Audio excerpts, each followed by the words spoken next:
on ne m'a pas arrêté pour ce que j'avais fait, on m'a arrêté pour ce que je suis. Et j'ai été arrêtée avec une partie de ma famille, mais malheureusement, pour eux, je suis la seule à être revenue. Mais la chance, simplement. Je ne peux pas dire autre chose que la chance, parce que j'étais loin d'être courageuse. Au contraire, j'ai pu être dégourdie pour s'en sortir. Moi, je n'étais pas du tout, j'étais du genre timoré, peur de tout, peur de ci, peur de ça. Alors ça m'a manqué un peu. Mais de toute façon, je suis là, donc ça que j'ai eu de la chance. J'ai été arrêtée en mars 1944. J'étais arrêtée à Avignon. On arrive à la gare de Bobigny, alors là ça change. Là c'est plus les gendarmes français ni la police française qui est là, ce sont l'armée allemande. Et alors avec eux, c'est fini la douceur. Ils hurlent leur commandement, leurs chiens aboient avec eux, et on nous pousse brutalement pour être en groupe devant chaque wagon, et on nous pousse violemment pour monter dans les wagons. Il faut faire vite. Alors le premier mot que j'ai appris en allemand, c'est Schnell. Et je vous garantis que Schnell, on savait ce que ça voulait dire, parce que tout le temps, avec les nazis, c'était Schnell. Et j'entends sur le quai des soldats qui hurlent quelque chose. Ils hurlent, mais je ne comprends pas.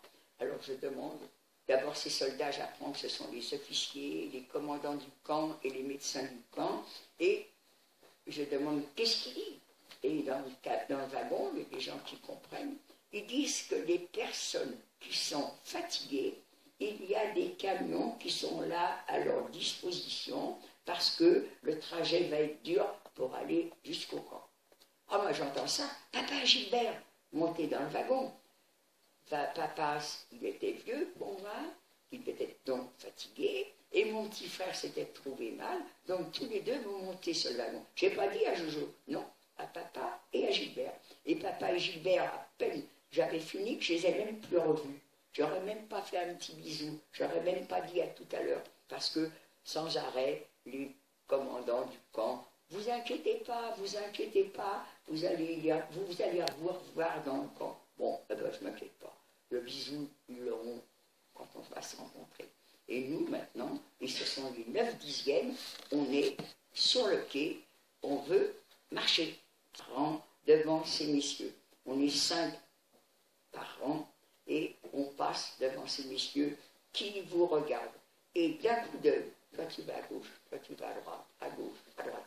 En fin de compte, un côté, on est très très peu, et de l'autre côté, beaucoup, pas beaucoup, toutes les personnes qui étaient handicapées, les personnes qui étaient âgées, les personnes qui étaient enceintes, les enfants de tous les âges. Tout ce monde-là est ensemble, et nous, on est très très très peu. Nous, on paraît être des petites jeunes filles, et en fin de compte, on apprend que ce tri, ça s'appelle une sélection. En tous les cas, pour moi, ça a été le moment le plus terrible, ça a été d'être obligé d'être nue pendant longtemps devant des femmes que je ne connaissais pas. Et ça a été pour moi affreux. Pour certaines, ça n'a pas été ça. Pour certaines, ça a été ce qui a suivi, parce que ça ne leur a pas servi à ces messieurs. Ils avaient encore prévu d'autres humiliations. Et qu'est-ce que c'était? Eh bien, le tatouage. Et puis maintenant, alors, il y a des femmes qui ont interrogé celles qui nous tatouaient, celles qui nous rasaient. Tout à l'heure, on m'a dit de donner mon bébé à ma grand-mère. On m'a dit de donner mon enfant à ma sœur, à ma tante. On m'a enlevé, l'officier a pris l'enfant que j'avais à la main et puis il l'a donné pour marcher, pour monter dans le camion pour pas qu'il se fatigue. Alors, quand est-ce qu'on va les voir, ces femmes-là, qui sont là déjà depuis longtemps, qui savent plus ce que c'est que d'être humaine, mais vous ne les reverrez pas. Qu'est-ce que ça veut dire? On ne les reverra pas.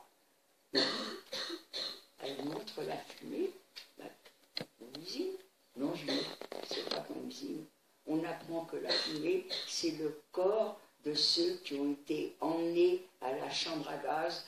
Ils étaient dans les camions, on les a fait descendre des camions, on leur a dit d'aller prendre une douche. En fin de compte, c'était à la mort qu'on les envoyait. Ils ne le savaient pas, nous non plus d'ailleurs.